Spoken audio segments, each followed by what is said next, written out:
Samantala, dismayado si Senador Jinggoy Estrada sa anyay pagpuntirya ng Senate Blue Ribbon Committee sa minorya kaugnay ng investigasyon sa pork barrel scam.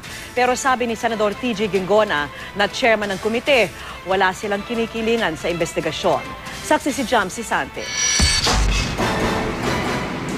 Bukod sa report ng COA, lumutang din sa investigasyon kahapon ng Senate Blue Ribbon Committee na nagbigay umano sina Senador Juan Ponce Enrile, Jinggoy Estrada at Bong Revilla ng kanilang PDAF sa tatlong NGO na konektado raw kay Janet Lim Napoles. Kahit na una nang itinanggi ng tatlo ang alegasyon, may hinaing ngayon si Senador Jinggoy Estrada. Bakit pinupuntriya lang daw ng komite sila ni Enrile na pawang taga-minorya at ang 8 NGO na inuugnay kay Napoles? Dapat daw isama rin sa investigasyon ng iba pang mga sangkot na senador, gayon din ang mahigit 70 pang NGO. Minsan na rin niyang hinirit ni Revilla sabay sabing posibleng may kinalaman ito sa paglutang ng pangalan niya bilang 2016 presidential bet ng lakas. Hindi lang naman kasi ang tatlo ang nagbahagi umano ng kanilang PDAF sa mga questionableng NGO. Batay sa pagsusuri ng GMA News Research sa magkakahiwalay na audit reports ng COA mula 2007 hanggang 2009, nagbahagi rin umano ng kanilang PDAF sila Senador Gringo Honasan, Loren Legarda, Ralph Recto, Dito Lapid, Bongbong Marcos, Miram Defensor Santiago at dating Senador Edgardo Angara. Dati na itong tinanggi ng ilan sa mga nabanggit na senador, habang ang iba wala pang reaksyon. Sabi ni Blue Ribbon Committee Chair TG Ginggona, wala raw silang kinikilingan sa investigasyon. Who can say for sure, for certain, na ito kasama ni Napoles, ito hindi? Walang may alam yan kundi si Napoles o si Benloy. Oo. So that's why we will stick to those identified in the special COA report. After the next few hearings muna, until we see the whole story, and then we will make the necessary call. Si Manila Mayor Joseph Estrada, tiwalang malalampasan ng anak ang kinasasangkutang issue.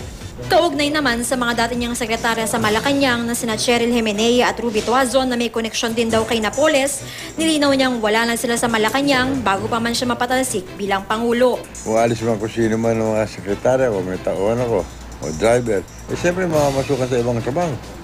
Ha? Hindi ko nasagot yun kung saan sila pumasok. Hindi rin daw niya personal na kilala si Napoles kahit na minsan nang nakasalamuha. Sa ngayon, normal na raw ang vital signs si Napoles at nakakatulog na raw ng mahimbing sa Fort Santo Domingo sa Laguna. Sa September 23 na itinakda ang pagbasa ng sakdal sa kanyang kasong serious legal detention na sinampa ng whistleblower na si Ben Hurloy.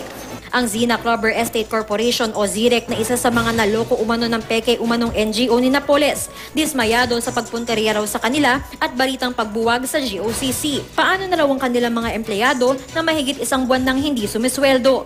Bakit wawalain nila yung ZIREC? Kasi nandito pa yung income, hindi naman kami losing sa income namin. Pag talagang wawalain nila ang ZIREC, paano na ang nabuhay ng mga tao? Kabilang ang ZIREC at National Agribusiness Corporation o NABCOR sa mga ahensyang nag-isa sa Senado kahapon pero giniit na naloko lang sila. Pero sabi ng kampo ng pork barrel scam whistleblower na si Ben Hurloy, 2 raw sa nagsalita sa Senado ang tumanggap pa ng komisyon mula kay Napoles, bagamat ayaw silang pangalanan. Yung mga empleyado ni Ginang Napoles na whistleblowers ngayon ay sila ang mga naghanda ng pera, sila ang nag-abot o alam nila dahil may cash voucher na napirmahan eh. Formal namang tinanggap ni Pangulong Aquino ang pagbibitiw sa pwesto ni NBI Director Nonatos Rojas na emosyonal na nagpaalam sa kanyang mga nakatrabaho. Nag-resign si Rojas kasunod ng hindi agad pagkahuli kay Napoles noong nagtatago pa. Being the director of NBI, if I may be honest about it, is one of the more, if not the most fulfilling years of my life, of my career life. Sa lahat ng opisyalis at kawani ng NBI, nagpapasalamat ako sa kanila lahat. Ako si Jam Sisante, ang inyong saksi.